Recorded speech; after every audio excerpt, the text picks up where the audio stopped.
Hello, welcome back. Okay, so today we will continue talking about computation graph.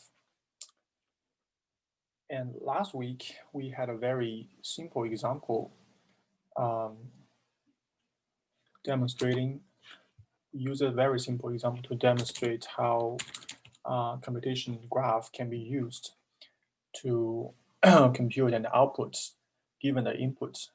And more importantly, we can compute the derivative of the output with respect to each input. Okay, and these derivatives can be computed using a backward style. Like we compute the derivative of the output first with respect to some intermediate variable, like those variable in the middle, like the v and u that we created. Okay, and had my earphones plugged in, so maybe I didn't hear some of you talking. Now it's good. You guys can hear me properly, right? Yeah, we can. All right, great. Okay, so using this chain rule, we can basically compute the derivatives with respect to any nodes in that graph, including the inputs and including any intermediate nodes in the graph. So the general principle of computing the derivative with respect to some node, given the derivative from a future node, that is the general principle we should apply. Okay, so we should know about the relationship defined by the function f between two nodes. If we know the derivatives of an I plus 1, which is in the future, then in the backward step, we can use that knowledge to compute the derivative with respect to the previous node. Okay. So these are the, I think, are very useful preparation for the next step that we gonna use the computation graph to represent a first the logistic regression model that we are already familiar with. Okay, so this is the first step we're gonna do today. We're gonna represent logistic regression model using a computation graph. Okay, so a logistic regression model consists of several steps of computation. First, we will compute the linear results or the linear combination indicated by z. Okay, so z is the result of double transpose times x, which is a dot product or inner product between the vector w and the input vector x plus b. That is a linear combination. And the second computation is how we compute y hat, which is the prediction. Okay, we use a sigmoid function. Here we indicate the sigmoid function with the Greek letter sigma. Okay, so previously when we talk about logistic regression, we just use y hats to indicate this is a prediction. It indicates the probability that this data example has belongs to class 1. And here we introduce a new intermediate variable a, so we call it an activation, because as later we will see that this is an analogy to the neuron structure of the model. So the output is directly from the activation function. And this sigma function also, we can call it an activation function. Okay, so here's the mathematical form using z to compute a. And lastly, we talked about the cost function of logistic regression. Okay, so now we specify this cost function into each each single data each single data instance. Like the outputs from these data points is a activation, right? So the loss of these data points indicated by this capital L, okay, this is for loss, is the negative of y times the logarithm of a plus y minus y, 1 minus y times the logarithm of 1 minus a. So this form is exactly the form for computing the cost, okay? But the difference is that when we previously compute cost, we sum up all the costs for all the data examples, for all the training examples. But here we just define a loss function based on one example. That's the only difference. If we sum up the loss for all the examples, then we have the cost function. Okay. So as we proceed on to the next to the future topics in this course, we will use the loss function more often. Okay, because strictly speaking, the cost is a total number, is a total amount of deviation from your prediction to the ground truth label. So that has a problem because we when the data is very big, we don't often do batch gradient descent. So we don't need to actually compute the actual cost that are computed from all the examples. We just need to take a mini batch that's a very small sample of the training data, and then we compute some costs out of it. So that's why we will use the loss function more often, because the loss function defines how the cost for each data point or each data instance is computed. So it's a more general definition or more general form. Okay. So given these basically three steps of computation, we can draw the computation graph for the logistic regression model. Okay, the inputs includes the data x1, x2. So we use a two-dimensional data set as an example. Okay, we use just two features. We have x1 and x2. And so we have two parameters, W1 and W2 for each parameter, for each input. And also we have the third parameter B, which is for the bias term. Okay.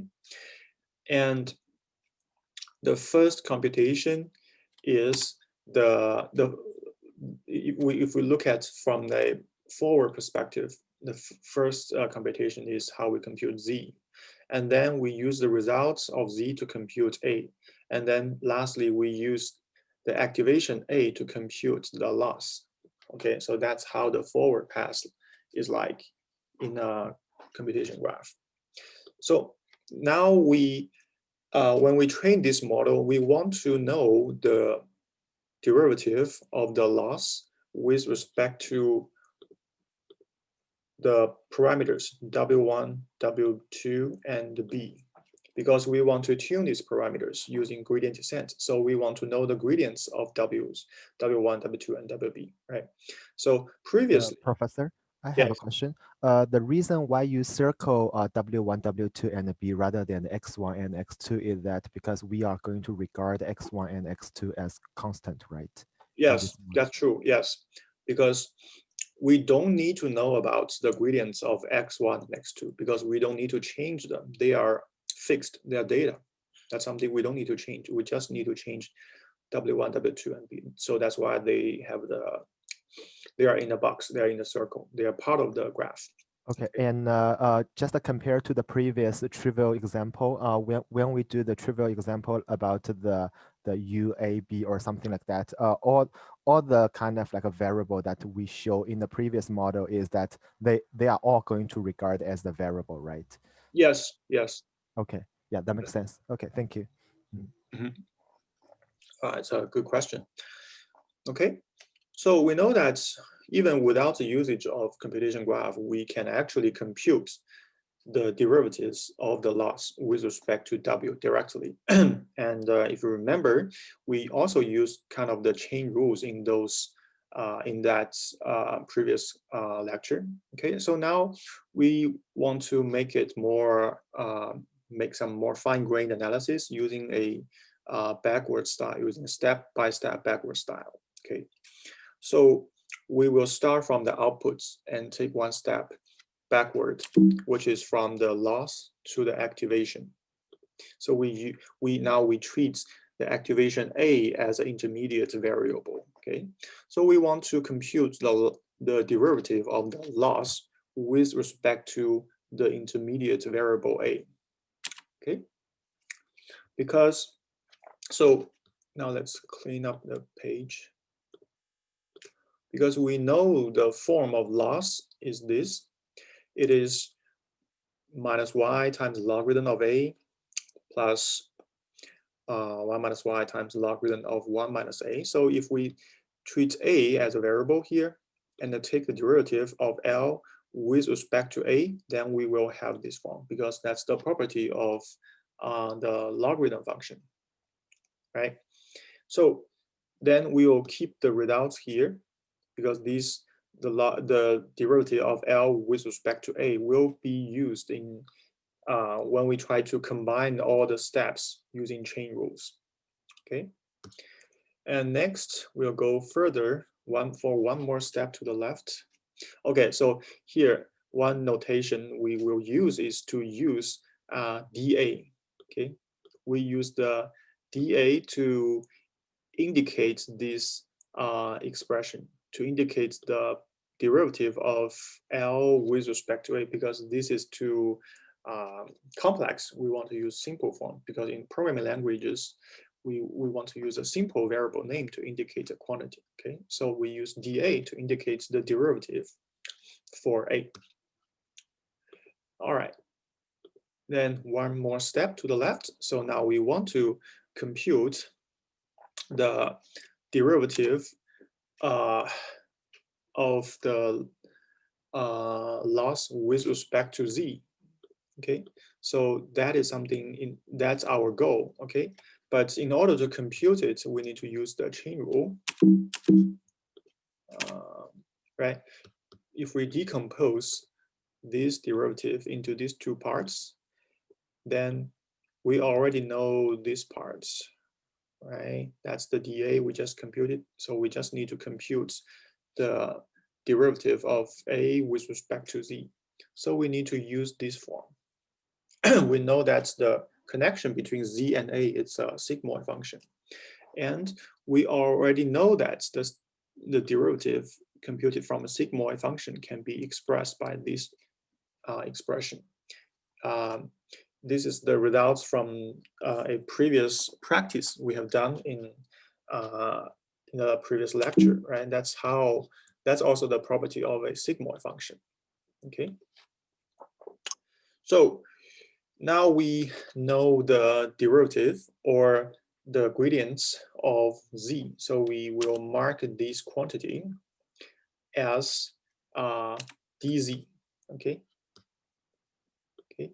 So the A minus Y, this is a very compact form. That's the result of substitute this expression of dA into this form. Okay, so if we substitute these parts multiplies by 1 minus A times A, we'll have a very compact form, which is just the difference between the activation and the actual label. Okay. So that's how we get dz. That's the gradients of z. Now we are just one step away from computing the gradients of parameters, w and b's. Okay, and this is a simple linear function. So we need to go back for like 3 times, for one for each variable. So for w1, the derivative of the loss with respect to w1, again, we use chain rule. We just use the gradients dz times the derivative of z with respect to W1, okay?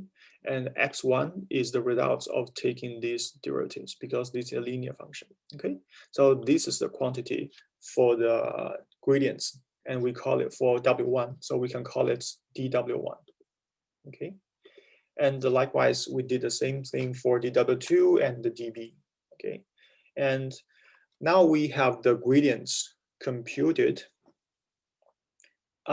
using a backward style, and you will find that this is the same results as those computed from taking the derivatives directly when we talk about it in logistic regression. And the decomposition in the computation graph, one of its strengths is that it makes things clear, right? We want to know the step behind. We want to know the steps in the past, and we want to first compute the derivatives in the future nodes. Okay, so now having these gradients computed, we can easily carry out gradient descent to train the models. Okay, so now we look at how we can compute the gradients for multiple examples, say m examples. The previous case, this case in this slide is just for a single example. So everything here, the w's, the x here is a scalar variable. Okay, so as we have defined the cost function by summing up all the costs or the loss for each data points and averaged by the total number of data points like this. Actually, we can easily derive that the gradients of the cost with respect to the parameter is actually the summation, is actually the average values of all the individual gradients, okay? Because the J cost function is the summation of each individual loss divided by the total number of data points. And we already know the form of each individual loss, and then we can easily compute the derivative of the total cost with respect to the parameters. Okay, so we need to compute kind of the average values for the dW1 and for dW2 and the dB as well. Okay, so if we consider implementing this with for loops, it's basically we need to use a loop to indicate to iterate over all data examples, right? And now we consider a bit more complex situation that we have more than two parameters. Say we have the data has n features, and the x is n dimensional. So we need n w's.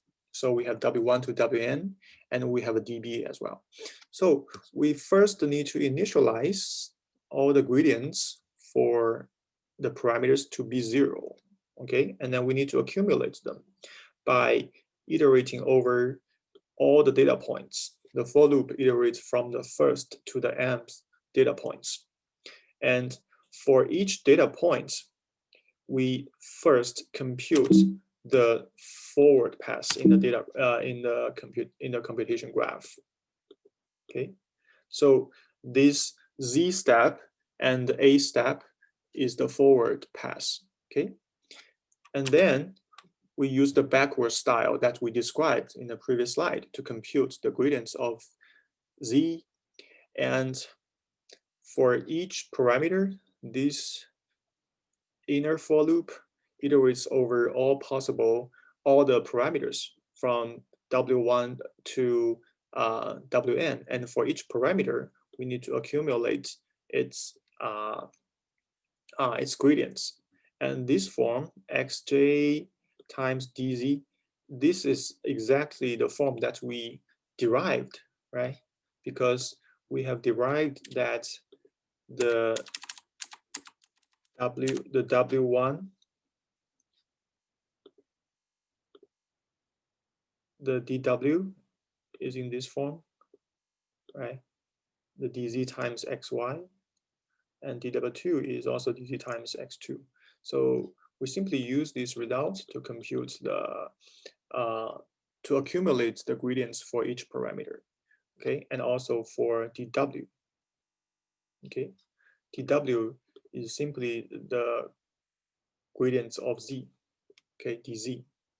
So after we have iterates over all data points from 1 to n, then we compute the average values for them, okay, by divided by m, and then we use the dw1 and dw2 to and the dwn to compute to update the parameters. That's the overall workflow of gradient descents. Okay, so this is a quite expensive process in terms of amount of computation needed, right? Especially when there's a for loop. And when we try to implement this with a programming language, we know that, for example, if we want to implement it in Python, we know that Python is a high-level programming language, which is easy to write, but not that efficient in terms of running speed. It is not like compile to native machine code and will be executed like lightly with lightning speed. Python is not that kind of tool. And so when we implement this, particularly with Python or high-level programming languages, we basically want to avoid the for loops, okay? So in this case, we have, first of all, one inner for loop to iterate over all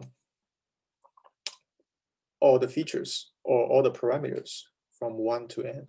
And we have an outer loop iterates from the first data points to the mth data points. Okay, so we can try to, we can actually avoid these for loops by utilizing the NumPy package or modern data science packages to help us do the vectorization, right? Because the for loops is something we want to avoid when there's too much data and when the programming language is a high-level language. Okay, so this is about the implementation details, and but it's interesting to do a comparison here. Say in the forward pass, the first step is compute z, right? So if it's a not vectored code, vectorized code, I guess most of us have already have some experience in our homework, right? We never use this for loop in NumPy to compute the inner product or dot product between one vector and the other. So we'll basically simply call functions like np.dot, okay? This is a way faster because to utilize the a series of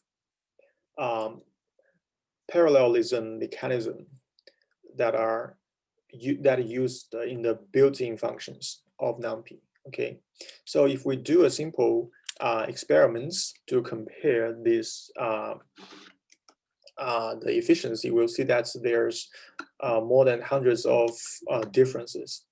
So the vectorized code is like more than 300 times faster than the non-vectorization code. Okay, so this is for a forward step, right? In this process, the forward step has two steps, the Z and A, and these are quite easy to vectorization for vectorization. And what we need to do is to vectorize as many steps as possible. Okay, so how we vectorize over multiple data points is we treat each data instance as a column vector. Okay, we call it x1, right? We give it a superscript 1 to indicate it's the first data example. So we put it as the first column, and the second input as the second column, and the mth input as the mth column. So because for each instance, say for x1, we need to compute a z1, and then we'll use d1 to compute a1. Okay, for x2, we'll also compute z2 and a2. So it's easy to imagine that these z and a's, they can also be represented by vectors and matrices. Okay, because x is a matrix now. It's n by n, which has n rows for n columns and m columns, which means m columns for m examples. So the z's will also be like m columns, right? So if we put the capital X, which is a matrix, into the equation, then when we times W transpose with a matrix X, and then plus a bunch of biases, here we have MBs, and we would also have a resulting Z matrix, okay, or Z vector, we call it, okay. So this capitalized Z that has M components is something we can compute very quickly in numpy command, right? We simply compute, use the dot function, okay. So the difference is that now the X is pretty big. It includes m data points. Okay, so if our data is not big enough, is not very big, we can simply load all the data into one X matrix. Okay. So, and in NumPy, this automatic broadcast is quite convenient way, because we didn't say that, we didn't explicitly define a vector that has a B vector that has m components. We simply add some number B, and that B will be broadcasted to each components of Z, okay, or of the results of the first dot product. And the computation for A is more straightforward, because we simply apply a sigmoid function to each element of Z, right? Given the Z, we simply apply a sigma function to each Z within, for each element in Z. So this is called an element-wise operation, okay? And NumPy supports a very convenient element-wise computation, okay? So we can use the built-in exponential function provided by NP by calling NP dot exponential function over the negative of Z and compute 1 over 1 plus this quantity. So this will automatically do the element-wise computation for you. Okay.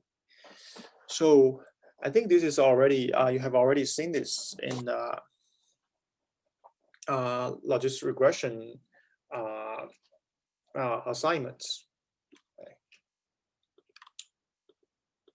All right. So the forward path is quite straightforward, has quite straightforward solution in this case. The tricky part is the backward step. right? Because let me go back to the process here. The backward involves a one inner for loop, right? We want to compute the parameters, the gradients of parameters for each W, and the range of W ranges from the W includes W1 to Wn and the dB, right? Especially for W, there's a for loop. So we basically want to use matrix multiplication to replace this for loop. Okay, and this is also doable, because if we observe the form of these gradients, it'll be also easy to understand. So first of all, the gradients of dz, or the gradients of z, which is dz, it's simply the difference between the activation and the actual outcome, right? We can simply vectorize this by putting all the A's in the matrix and all the Y's in the matrix. And we use A minus Y, which gives us a vectorized version of DZ. Okay, we don't need to compute the DZ for each data instance. Okay, we simply use the subtraction between two vectors, which will do the job for us. Okay, so far we are very happy, because we have crossed out all the computations that can be vectorized, right? Because we put z and a's all into vectorized, all into matrices, and the dz is also into a matrix. Okay, so what's left is the computation for W and dB. Okay, and we notice that the dB here, it is a cumulation for dz, right? For I ranges from 1 to n. So it is a summation of all the dz's in a dz vector. Okay, so dB is actually also easy to compute, because we can simply compute the summation of all the components. And we already have all the dz's, dz in lowercase, it's already stored in this very long matrix, D capital Z, okay?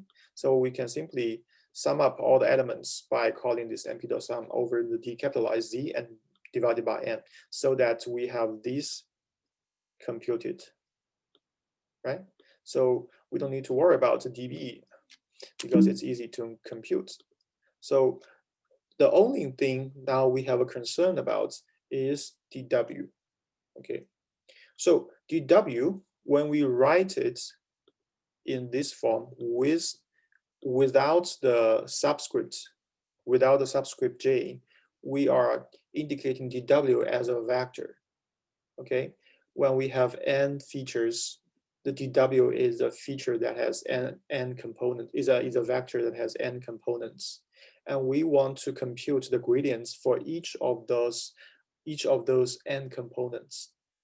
Okay, so and we want to avoid the for loop. We don't want to use this for loop for ranges from 1 to n. Okay, so we there's a little trick here, and I will first show the solution. Okay, which is x times dz transpose,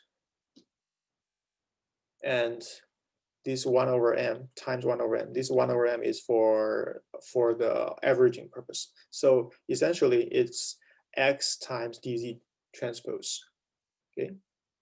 So actually, this dz should be the z capitalized, because it's the vector. Okay. So why this is the case, right? So if we expand this term x times dz transpose, and we know that dz is a flat row vector. If we transpose, then it becomes a long thin column vector that has m column that has m elements. Okay, and also X has n rows and m columns. Okay, so if we multiply these two matrices, X in this way and Z in this way, then their dimension actually matches. They match the rule of matrix multiplication. Okay, because the second dimension of this X is m, and it matches the dimension of dz, which is also m. Right? That's why we can multiply them. And if we look at each row of the computation, right? And if we write it into a vector form, so here notice that the x1 here, x2 until xn, these all the x, they are vectors, right? These x1 and xm, they are all vectors. And the dz here, they are actually numbers or scalar numbers, because dz is the difference between ai and yi. Okay, so if we further look at this form, and if we write each component in x1 to xm explicitly, we will find that this formula makes sense, because each x has n components, right? So this long vector is the results, is after we expand the x1, right? And the second, let me change a different color. The second column, x2, is the results after we expand x2. Okay, and similarly for xm. Okay, so basically we put this big X matrix on the left and this long dz on the right, and we do the matrix multiplication. We basically compute a dot product, the 1 over. So because there were question one, why there is a 1 over m? Because that's how we define the gradients. Because when we compute the cost function, we want to sum up the loss for each data instance and averaged by the m, by the number of total instances. That's the definition of the cost. So now when we compute the gradients, we need to keep this term. Okay. So if we look at each row in it,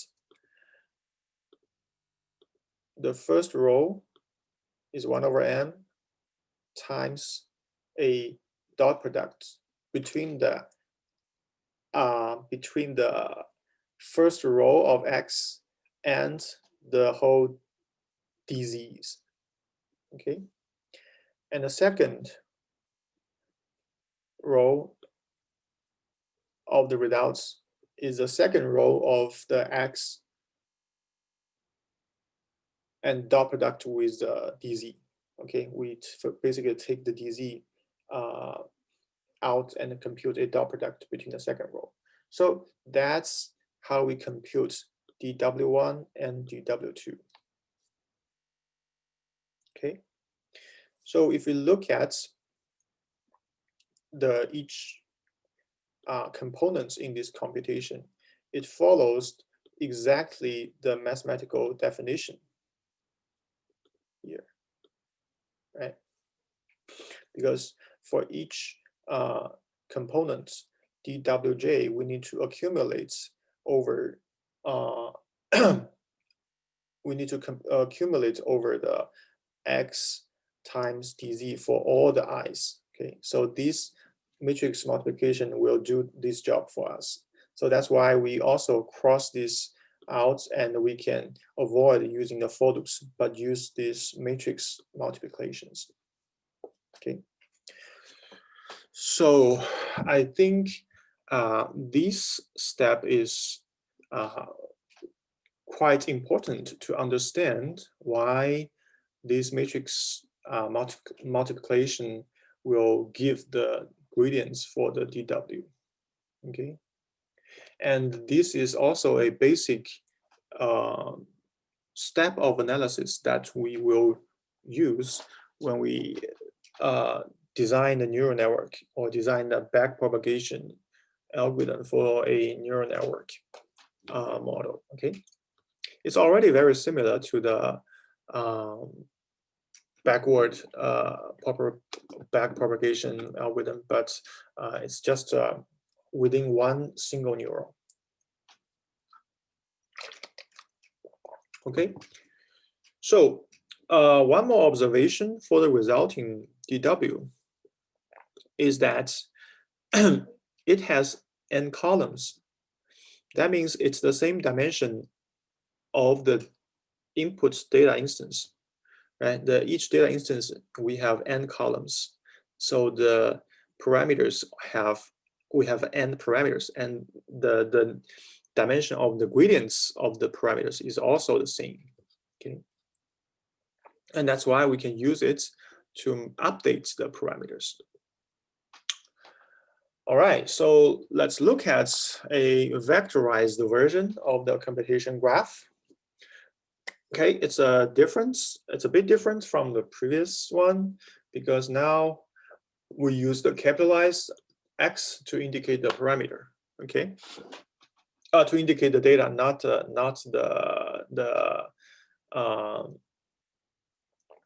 the single example. So I put it into a circle. That doesn't mean that I want to compute the gradients with respect to X, but I only want to indicate this is one input. But we only need to know the gradients with respect to the parameters, not to the data. Okay, the first forward, we use the capitalized Z instead of the lowercase z. The second, we use the matrix A to indicate the lowercase a. Okay, and then we compute the cost function by summing up the loss for each data instance in the example. And then when we compute the gradients, it is first we compute the gradients with respect to z. Okay, the gradients of z, decapitalized z, is a minus y. Okay, and for dw, as we have known from the previous slide, it is 1 over m times x times dz transpose. So now this is correct. It should be dz capitalized z. And for db, it's the summation of the dz averaged by m. Okay, and these are all, we all know how to compute the gradients now. Okay, so the next step is gradient descent. So we'll basically repeat the forward step and backward computation step and update the parameters repeatedly until we are satisfied with the model. Okay, and this repeat step is basically a for loop, but it's hard to vectorize it because we don't know how many loop iterations we want, right? We will need to we need to observe the loss, the change of the loss, or observe the magnitudes of the gradients, so that we can decide manually or decide in real time whether we need to stop or not. So that is the for loop that we cannot eliminate. Yeah. Okay, so while loop be better in this case.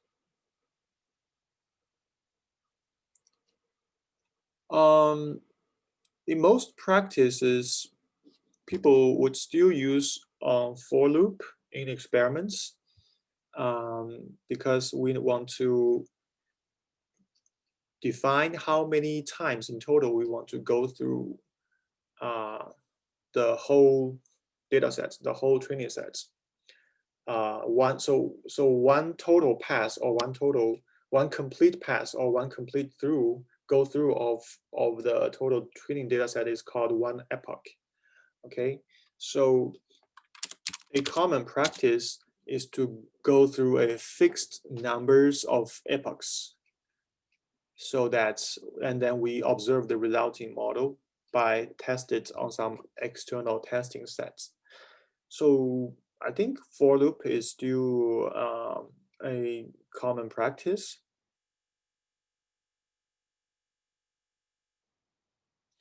And I see a long comment here. The reason why we use forward and backward pass is that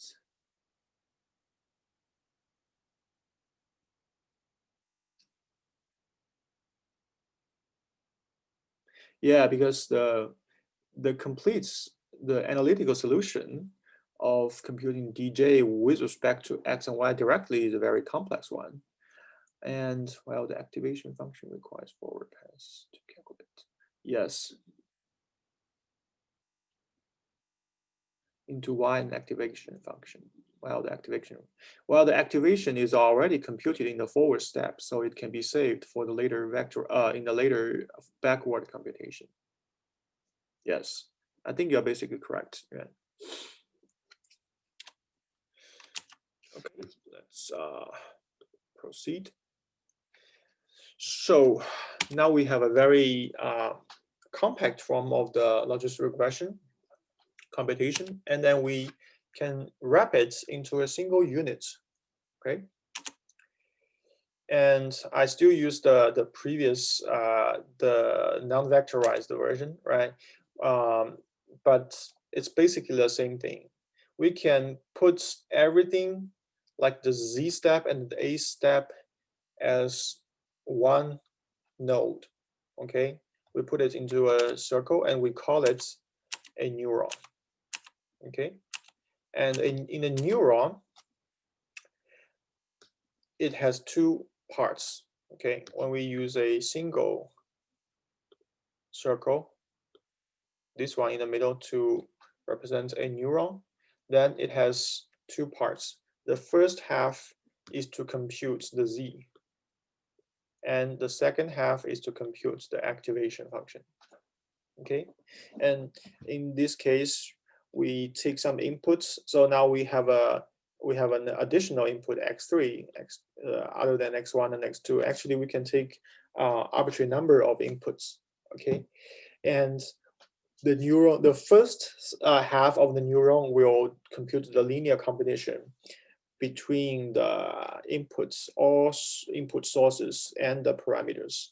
And we compute some Z and then use the Z to compute the activation.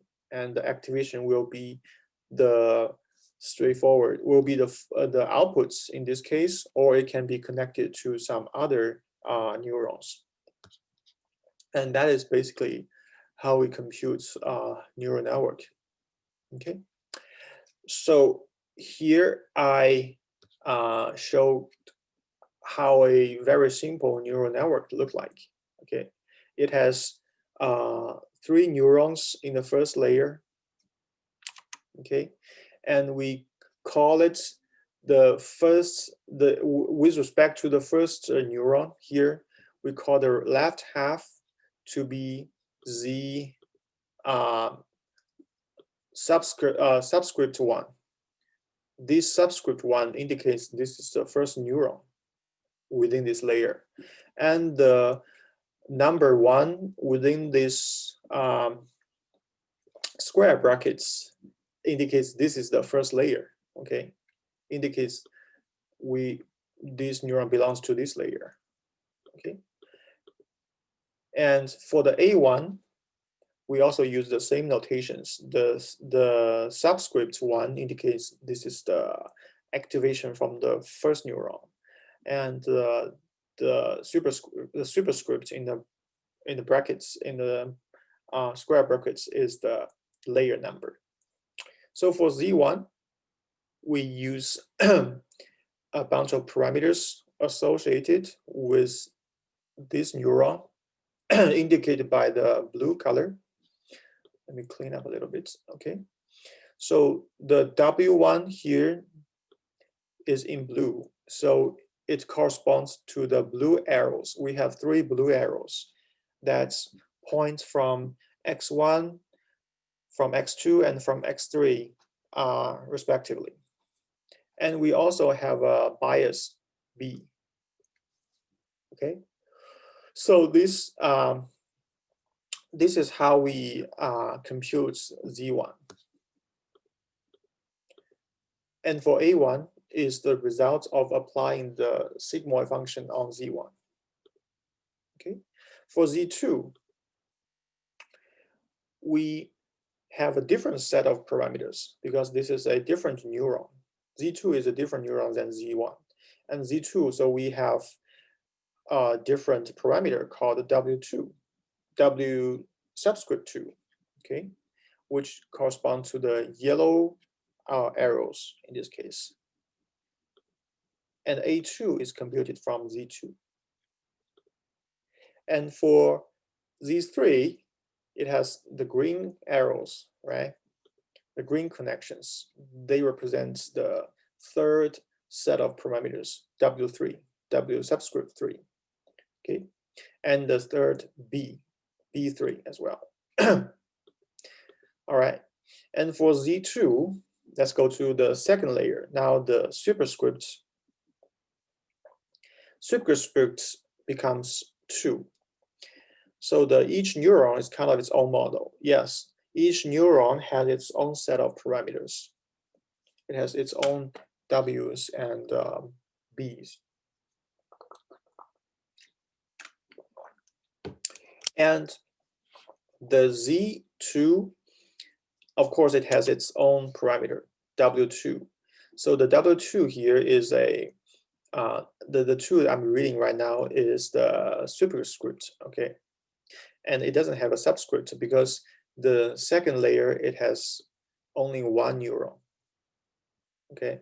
If we have multiple neurons in the second layer, there also needs to be a multiple subscripts as we did for the first layer, okay?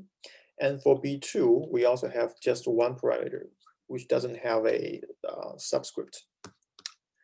Okay, so it makes things a bit more complex, but if we just keep in mind that each neuron has its own W and B's, and the B is a vector, and if we stack those W's and B's into a matrix, then we can represent a neural network in a pretty neat style. Okay, so in a more formal definition, we call the input the X input layer, and in all the neurons in between the input layer and the output layer is the hidden layer, and the last layer that I used directly to give outputs is the output layer.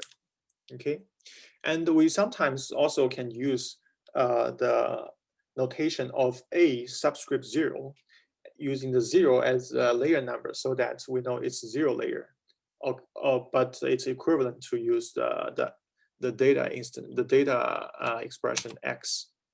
And the activation from the hidden layer is A1, right? And the activation from the second output layer is A2. Okay, so for each layer, we have the parameters associated with it. Okay, we have capitalized W. Okay, note that we don't use lowercase w, but we use the uppercase W. But the B is still in lowercase because B is not a matrix; it is a vector.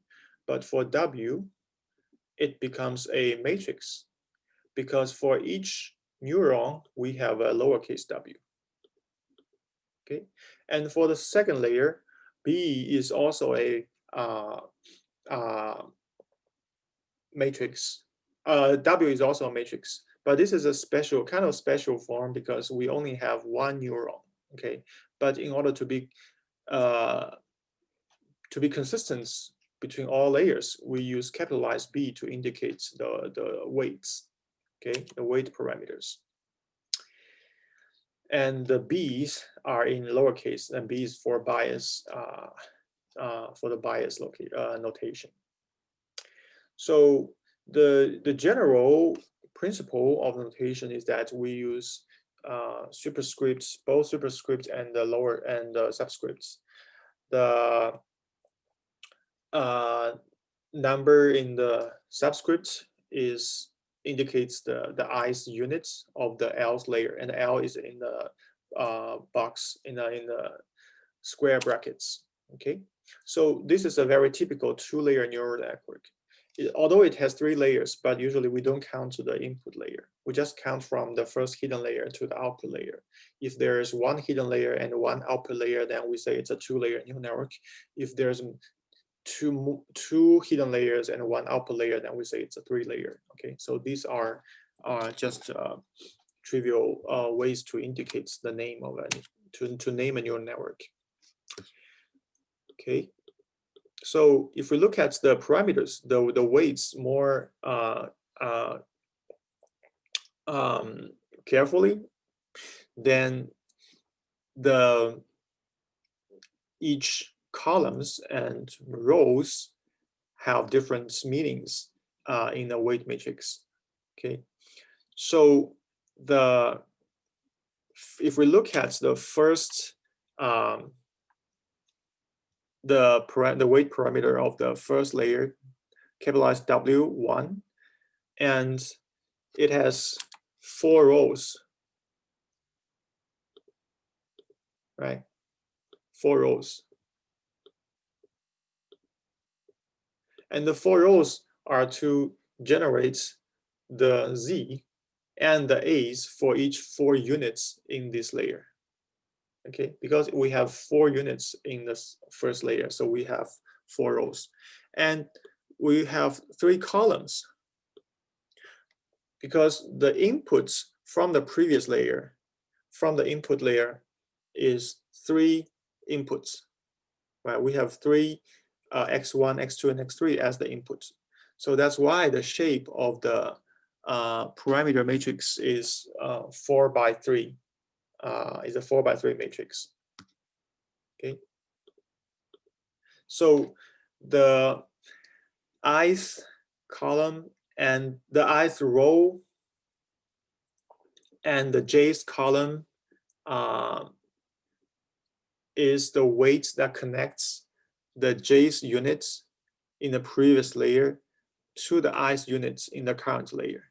Okay, so this is something it might take you a bit more time to memorize, but it's also I would say quite intuitive and straightforward to memorize, because if you think of the input x as the parameter, as the inputs, as a vector, so you basically need to use these 3 arrows to compute A1, right? And these the weights on each of these red arrows, they correspond to the first row of the W matrix, which is W11, W12, and W13. No, each element in W1 is just one variable or one parameter. It's not a matrix. Yeah, so these W11, W12, W13, you can think of it as a lowercase W1, W2, and W3 as in a logistic regression model. Okay, but because now because it is capitalized, so that was what I thought before. Because I just checked the previous slides and I realized it's a single element. Yeah. Yes, yes. Okay, thank you. Okay, so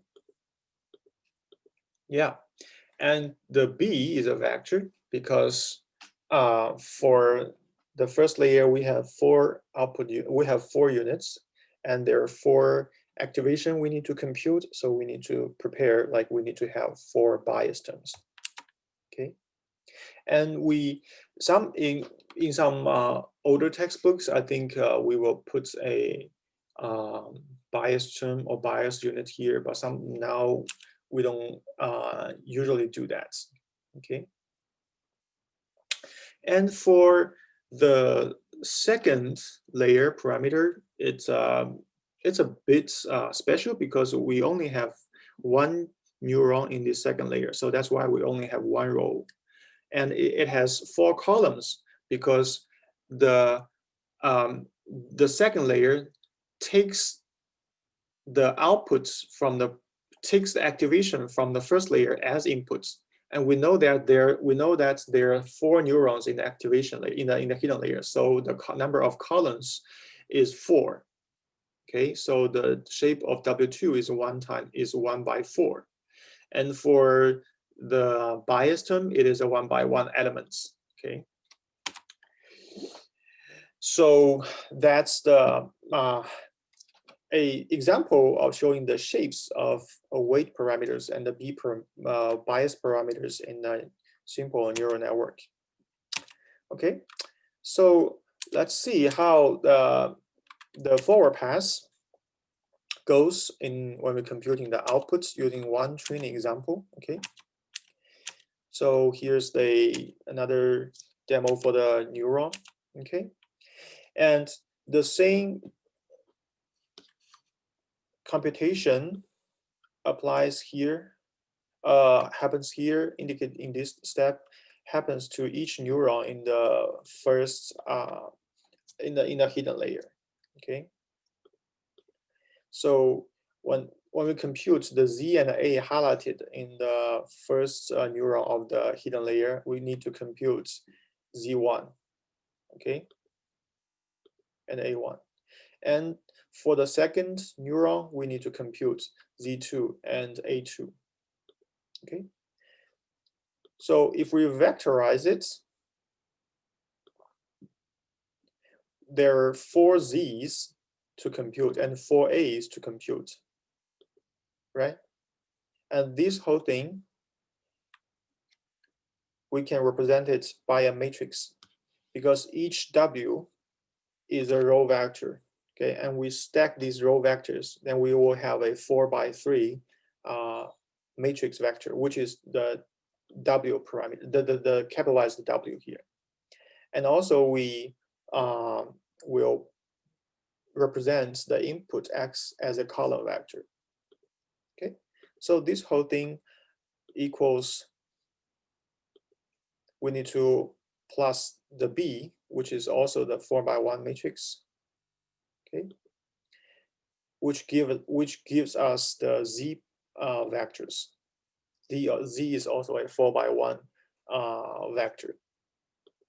Okay, and the sigma is a result of applying the A is a result of applying the sigma function on Z. Okay, so these parameters in the blue box, we write it as a capitalized W, and the B vectors here were represented by the B with the superscript layer 1. So that's basically how the parameters are laid out in the matrix. Okay. So for layer 1, we basically can check the dimensions of it, right? So the Z from the first layer is a 4 by 1 matrix, and the capitalized W is 4 by 3, and the X is 3 by 1. So we basically can check the dimensions to see if they follow the principles of matrix multiplication. So when we multiply a 4 by 3 with a 3 by 1 vector, the 3's are gone. Okay, so that easily checks the Z is the 4 by 1, and the Z2 is a 1 by 1. So the general principle when you do when you build up a neural network is that you want to count how many neurons are there from the previous layer, and how many outputs you want to generate in the current layer. Okay, so let me go one step back. So for example, you are at layer L. You want to decide the shape of the parameter in the current layer. Then you will need to ask yourself how many layers I want in this, how many neurons I will have in this layer, I want to have in this layer, and how many neurons are there in the previous layer. Okay, so the shape of the W is NL, which is the number of units in the current layer, by the number of neurons in the previous layer. And for B, it's the number of neurons in the current layer. Okay, so that is the general principle of setting to deciding the size of your, to deciding the shape of your parameters. So let me finish this vectorization step. Okay, and if we want to vectorize over m training examples, now we already have some experience for a logistic regression, for a vectorized logistic regression, right? We simply stack all training examples in columns. So if we have m's, we can basically compute, use a for loop to compute, but we know that this is not a very efficient way, right? So we want to vectorize this over the for loops. So we can stack x by columns just like the way we did for logistic regression.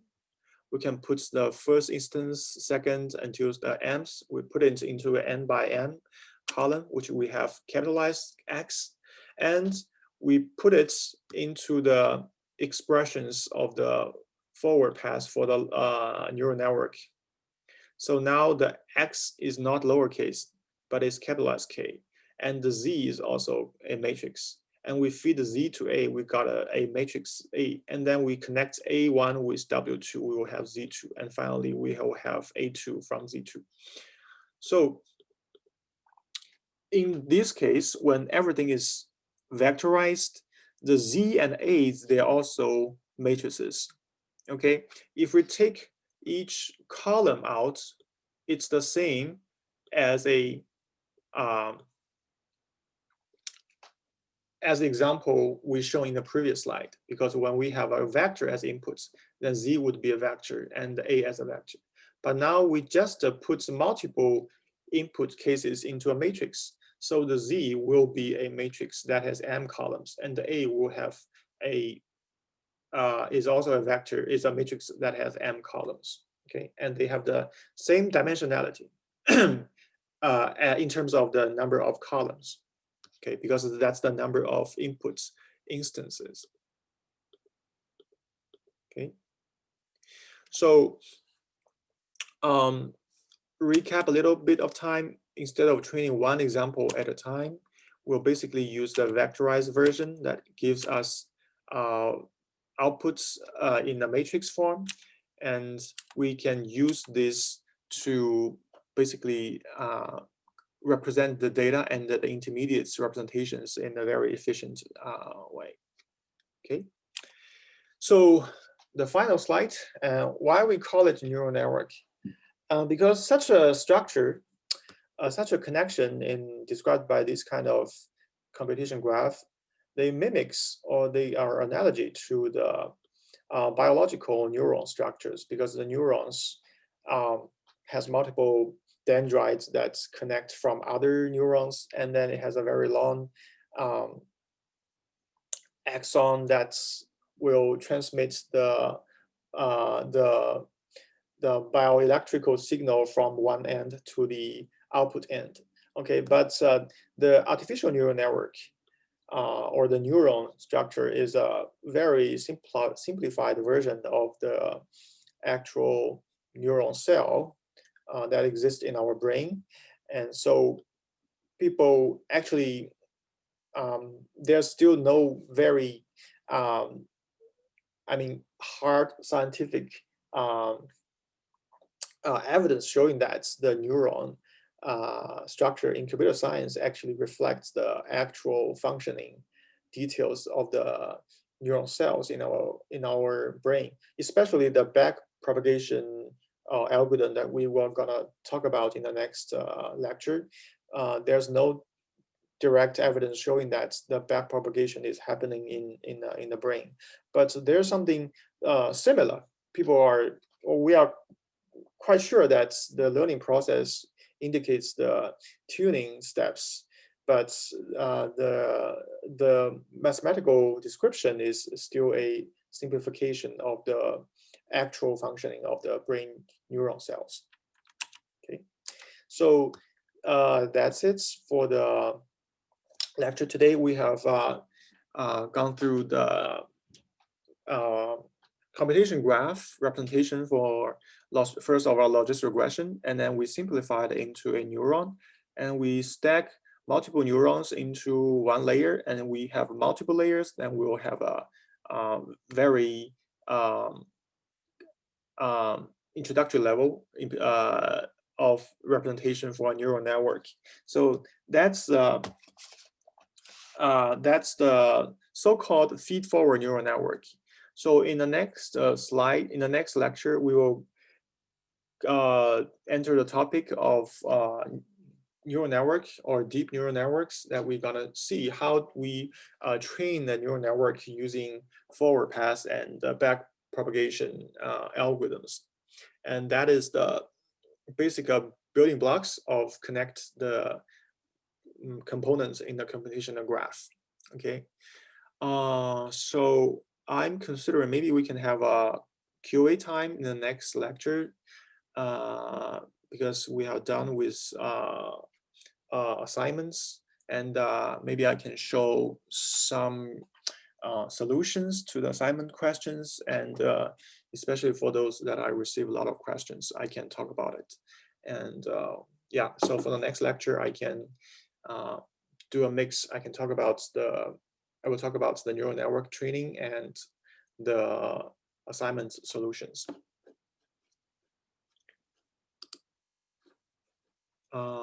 So that's all for today, and thank you for coming.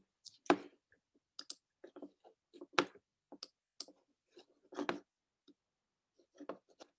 me stop the recording, and have a good day, guys.